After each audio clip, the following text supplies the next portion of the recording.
Hello and welcome to the webinar, Abolish Nuclear Weapons, Invest in Peace. My name is Susan Gunn and I'm the director of the Maryknoll Office for Global Concerns. My colleague, Dan Moriarty, and I are coming to you today from our respective homes in Washington, D.C. Even while working from home during a pandemic, we and our colleagues at the Office for Global Concerns continue to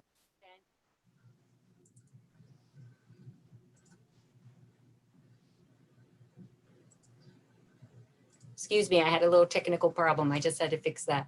Even while Dan and I are working from home during the pandemic, we and our colleagues at the Office for Global Concerns continue to represent the three branches of the Maryknoll mission: the sisters, the fathers and brothers, and the lay missioners. And we work closely with the Maryknoll affiliates. Our job is to bring the Maryknoll mission experience to important debates about public policy at the UN, on Capitol Hill, at the World Bank, the IMF, and the corporate world. Our mission is to promote peace, social justice, and the integrity of creation. And we do it through education, advocacy, and action. Just this week, Dan and I have written letters and joined virtual meetings with members of Congress. We've led public witness and marches on the streets of Washington. And today we offer some education, this time about nuclear weapons. I'm so excited to have Dan present today because he is the leading thinker on nuclear disarmament for Maryknoll. Dan's many years on mission with Maryknoll in Bolivia, his education in international peace studies from the Kroc Institute at the University of Notre Dame, and now his work with the office in Washington as our Sustainable Pathways to Peace coordinator. All of that makes Dan just the right person to revitalize and strengthen the voice of the Catholic community in the debate on nuclear weapons. And while Dan's talking to us, I want to invite you all to type questions for him in the Zoom Q&A box and on the chat on the YouTube channel. And with that, I turn it over to you, Dan. Hi. Okay, we're going to start with a slideshow. So let me just share my screen here. Here we go. Thank you. And on behalf of the Maryknoll Office for Global Concerns, welcome to Faithful Voting and Global Concerns. This is the first webinar in a series that will be ongoing in preparation for the US elections coming up in the fall. And our hope is to shine a light on some of the international issues facing communities around the world that accompany Maryknoll missioners in the field and also affect all of us here at home. And we're starting with one of the most urgent issues that you don't hear enough about in the debates and on the news, but it is a pressing issue, and that is nuclear weapons and nuclear disarmament. Now, if you're like us, you've been in a lot of Zoom calls and a lot of webinars and just online staring at a screen a lot lately. And so we're not going to attempt to make this webinar an exhaustive exploration of the issue, but rather name some of the most important things to keep in mind going forward and call your attention to some further resources. One of those resources is the written briefs that we are preparing as part of this same series, and they are available on our website, maryknollogc.org. If you go to our homepage, you'll see front and center the link to the series. On the election briefs page, you'll see links to the written briefs and the webinars and further resources on each of the issues. And you'll also see a description of the method we used for the series and a link to another 2-page brief. This one explains the methodology, which is the see, judge, and act methodology that the Church has long used and that Pope Francis has been really promoting as a way to do social analysis and theological reflection on issues. So we start with the see section. Nuclear weapons are one of two existential threats facing our planet today. These twin threats, climate change and nuclear weapons, threaten life as we know it on our planet. They are more dire than any other threats we face. And yet, While we hear a lot about climate change now, we still have a lot to do, and that's actually one of the other issues that we're addressing in this series. But thanks to youth activists and others, at least there is awareness of the degree of threat that climate change poses to life on our planet. Nuclear weapons, on the other hand, many people think is something that was a problem during the Cold War, but that was solved afterwards, and they don't recognize the danger that these weapons still pose today. So while we continue to work to change policies around climate change, we ignore the other of these twin existential threats to our peril. It's a scene from the excellent and sadly still too relevant movie Dr. Strangelove about a doomsday machine gone wrong, which brings us to another kind of a doomsday machine, the Doomsday Clock. You may have heard of this. It is a symbolic clock that was developed by the Bulletin of the Atomic Scientists as a way of showing how close we are to destroying ourselves. Midnight on the clock represents Armageddon, and a panel of experts, former heads of state, scientists, peace scholars, etc., convene periodically to look at the state of the world and determine how much danger we're in, and then the hands of the clock are moved closer or further from midnight. Famously, at the height of the Cold War and the arms race, therein, the clock was moved to 2 minutes till midnight, and this was the closest it had ever been to Armageddon. Well, it's now closer than that. We're at 100 seconds to midnight right now, as of January 23rd of this year. When explaining how they arrived at such a grim conclusion about the danger we face, the experts pointed to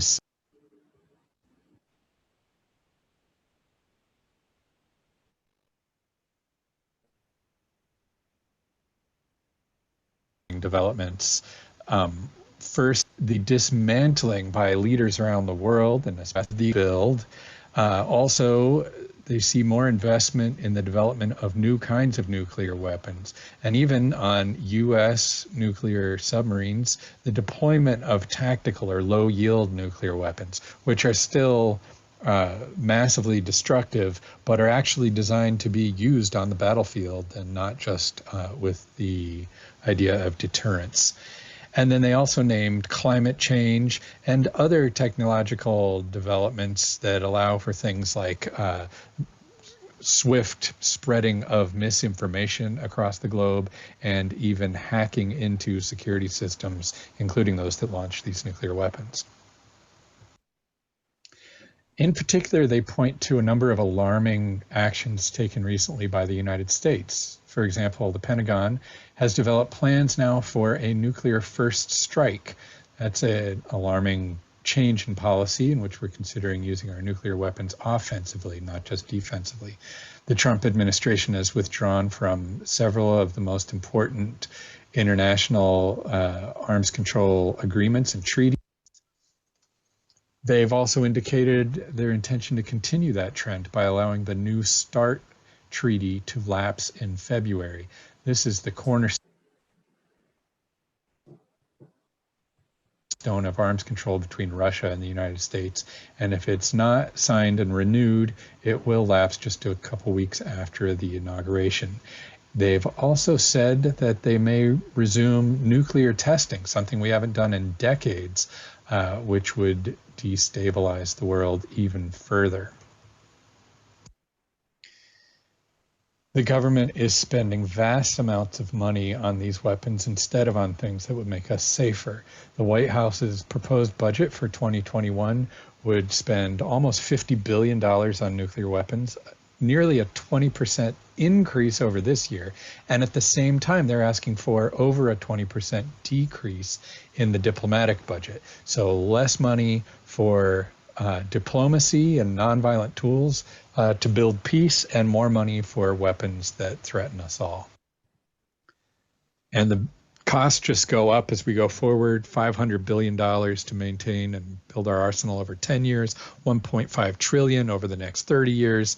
Compare that to the amount of money we would need to do important work like buy ventilators for hospitals during a pandemic. There was a significant reduction in nuclear arms after the Cold War, but we still have far more than many people realize. About 5,800 in the US alone, and the US and Russia still have about 90% of the total nuclear warheads in the world, even though there are 9 nuclear powers. So the first major thing I hope you'll take away from this webinar today is that nuclear weapons pose an existential threat to humanity, to life on the planet as we know it. It's a dire threat that cannot be ignored. The clock truly is ticking. Now, moving into the next phase of our analysis, we ask ourselves, what does our faith tradition have to say about this grave situation we've just described? The other thing I hope you'll take away from this webinar is that the church says definitively, from the bishops to the Pope, the Vatican, the church says no to these weapons. The church absolutely condemns the use of nuclear weapons under any circumstance. It is never allowed, but also the development and production of nuclear weapons, both because of the resources it diverts from other needs, but also because even possessing nuclear weapons for the purpose of deterrence is now understood by the church as immoral and unacceptable.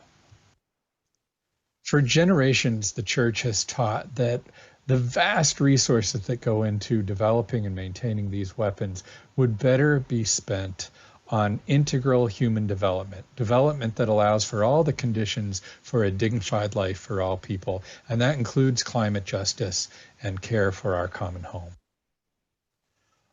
Ultimately, we have to rethink what we mean by security.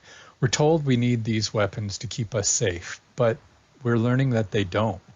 And our faith tells us that true security can never be based on fear and threats of violence. True sustainable peace and security must be born of a spirit of solidarity between peoples. We have to build institutions and processes that foster mutual trust and dialogue. Here, I think it's helpful to think about the nuclear issue in light of some of the other issues that have been in the news and in our hearts during these difficult days. In the wake of the murder of George Floyd, as we address police violence and institutional racism, I think the conversation is happening around rethinking policing at the local community level can inform how we think about security more generally and at the global level. Does security come only through the threat of force and violence, or do we really make our communities safer by investing in providing for one another's needs and also in dialogue and developing greater understanding between peoples?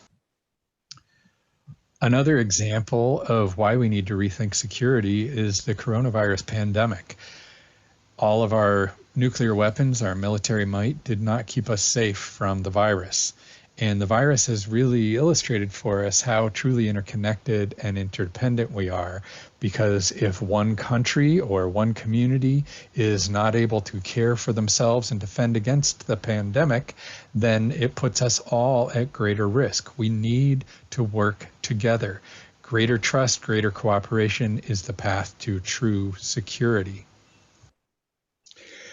This means an investment in multilateralism, in diplomacy, and in institutions like the United Nations that foster dialogue and cooperation between countries.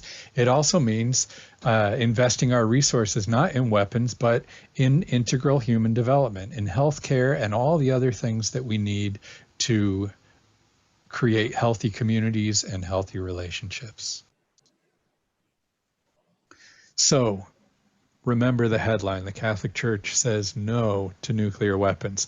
Pope Francis has made this dramatically clear in recent years. At the United Nations, when talking about a treaty to ban all nuclear weapons in 2017, and then during a visit to the sites of the atomic bombings in Hiroshima and Nagasaki just a few months ago in 2019. But he stands on the shoulders of past popes and of a long history of Catholic ethics around war and peace.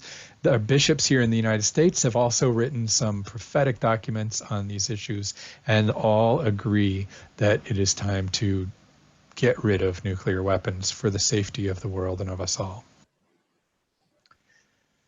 The Vatican has also been at the fore of a movement headed by an organization called ICAN, the International Campaign to Abolish Nuclear Weapons, who are working to promote this treaty, the Nuclear Weapons Ban Treaty at the United Nations.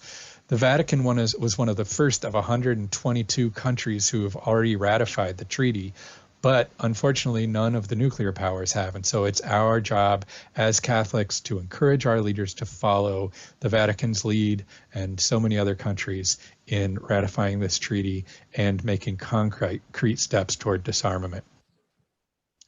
Maryknoll, the Office for Global Concerns, has also worked closely with ICAN. ICAN won the Nobel Peace Prize in 2017, so we have some links to some of their resources on our website as well. And Maryknoll works with groups like ICAN because it's central to our mission. You can read in the written election brief on this topic about Maryknoll's sister Jean Fallon, who lived and worked for many years in Japan, where she accompanied hibakusha, survivors of the atomic bombings of Hiroshima and Nagasaki. And she became for decades now a tireless advocate in Japan and now in the United States for the abolition of nuclear weapons. But this is really an issue that's central to Maryknoll's mission all over the world, because every community Maryknoll works with around the world is threatened every day by the possibility of nuclear war. And yet most of those countries do not possess nuclear weapons, and so it's up to us in the United States to advocate on their behalf for the abolition of these weapons. So now there are two main ideas I want you to take away today. First, that like climate change, nuclear weapons pose an existential threat, and that the Catholic Church condemns the very existence of these weapons, and it's up to all of us as Catholics to work for their elimination from the earth. This is really the ultimate life issue. We as Catholics are called to protect all life and defend human dignity, so we must necessarily work to eliminate weapons that are a threat to all life. And so how do we do that? How are we called to act? As the November elections approach, nuclear disarmament is rarely discussed on campaign websites or in the debate stage or on the news, and so sometimes as concerned Catholic voters, it's hard to know what we can do. But there are some exciting concrete steps every one of us can take on this issue. First, get informed. Go to our website and see we've got all kinds of great resources available there. As you prepare to discuss this issue with policymakers and even with friends and family, I cannot recommend highly enough a booklet from the Nobel laureates at ICAN called Let's Be Realists. It gives answers to 11 common questions and comments about this issue, and it is really just one of the best resources out there.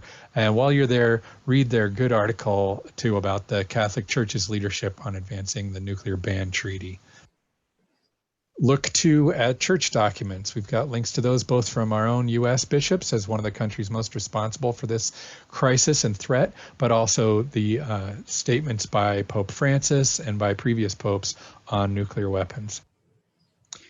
Seek out sources of inspiration. It's easy to be discouraged. These are tough issues, but be inspired by the protests going on around the country and the world this week. And in that spirit, there's a watch party tonight. You can watch free a live stream at 7 Eastern. There's a link on our website, and it's a documentary about the largest peace protest in history. Over 1 million people got together to march for an end to these nuclear weapons. So check that out. And then get involved. Go meet the candidates at campaign events, or call or write to their campaign staff and tell them that you're concerned about this existential threat to life on our planet. They're not talking about it. You want to hear more commitments. You want to hear a commitment to diplomacy and dialogue and positive international relations aimed at eliminating this threat to our global security. One example of this is renewing the New START treaty that I talked about, and there is an action alert on our website about that. Another is rejoining the Iran nuclear deal, and Maryknoll has a good statement about that on the website. Also on our website, you'll find a link to the Back from the Brink campaign. I highly recommend checking this out. They are advancing 5 policy solutions that will drastically reduce the risk of a nuclear war. And they're practical, they're doable, so read all about that and get involved. All of this is an invitation to consider what it really means for us as people of faith to be citizens of the most powerful country on the planet. And so we begin always with prayer, grounding ourselves in a spirituality of gospel nonviolence. And I encourage you to look at a prayer from Pope Francis from his pilgrimage to Hiroshima in the fall. Spend some time quietly reflecting on that and praying together with him and the church that we can be instruments of God's peace. And then get back out there, find out where the candidates stand on this issue, tell them how concerned you are about this existential threat to life and the planet, get them to make concrete commitments to positive policies, and then vote for peace in November. Thank you.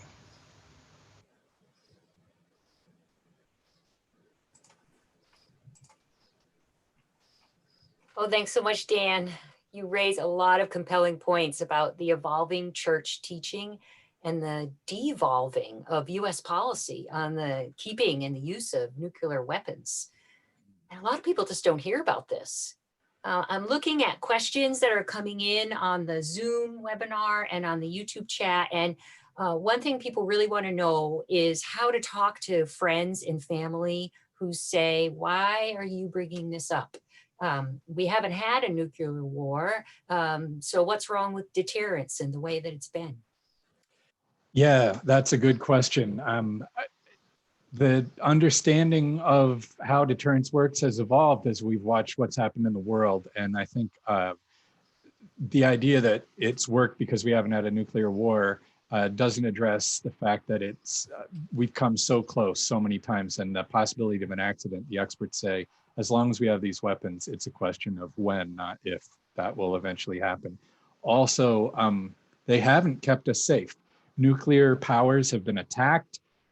Small Argentina attacked Great Britain in the Falkland Islands. Our nuclear weapons didn't keep us safe from the attacks on 9/11. And actually, we've already recognized this in our policy because the nuclear powers have worked hard to stop other countries from getting nuclear weapons, which we wouldn't do if we believed they made us safer. And we've made a commitment to get rid of our weapons. Ronald Reagan, even though he was responsible for growing our arsenal, actually recognized that we need to get rid of these. And we've made that commitment since the 1980s. We just haven't been able to invest in making agreements to take the concrete steps necessary to make it happen. And some people are hearing what you're saying about the Pope's teaching, and that even the possession of nuclear weapons is a problem and is wrong. And they're asking, well, what should people who work in the nuclear industry or in the military do? Yeah, that's tough, and these are tough issues, as any really deep issue of conscience is for us to grapple with. But especially on these social issues, one thing that can be confusing is that the moral principles don't change, but the church teaching evolves because our understanding of the issue itself and the reality in the world changes. So the teaching evolves along with that understanding. And so for a long time, the church, while it always condemned the idea of using a nuclear weapon because of the indiscriminate killing it would cause, we allowed for the idea that, well, perhaps these weapons, having them for the purpose of deterrence, is the only thing keeping us safe. But as I mentioned, we've seen that that's really not true. And so church teaching has evolved on that. And it really puts a strong challenge. And that's pastorally, we need to recognize that it's a strong challenge to people in the industry, people in the military, and us as voters to grapple with that, listen to church teaching, learn about it, study about it, and then form our own conscience and make decisions about what we'll do. Well, finally, I want to ask one more question, keep us on time here. And I want to ask about hope and action. And can you name one sign of hope that you see right now? And what is one concrete step that people can take right now? Yeah, usually we say, oh, the young people give me hope. Unfortunately, I don't think young people have generally caught on to quite how dire an issue this is. But we also often say, where are our leaders on these important issues? One thing that really gives me hope is that church leadership has been prophetic and outspoken and visionary on this issue. So one concrete step is to get informed, like I've mentioned before, but go to our website and look at the resources we've got there, including church documents, but also the ICANN booklet that has a lot of great information, and get inspired. I think there's been a lot of depressing news, but also inspiring action by citizens around the country this week. So watch the watch party tonight about the biggest peace march in history, over 1 million people, which was around this issue of nuclear weapons. And then get involved and vote in November. Thank you. That's all we have time for today. And so I want to say a big thank you to Dan for this excellent presentation, and to all of you for joining us. And I hope this webinar and the 2-pager on nuclear weapons that's on our website empowers all of us to contribute to the important conversations this electoral year. And I want to invite you to our next webinar on June 19th at 12:30 p.m. Eastern about World Refugee Day. And we'll discuss welcoming refugees in U.S. policy. And the registration for that webinar is on our website. As Dan said, it's maryknollogc.org. So we hope to see you then on June 19th. Until then, go in peace, be well. Thank you. Thank you.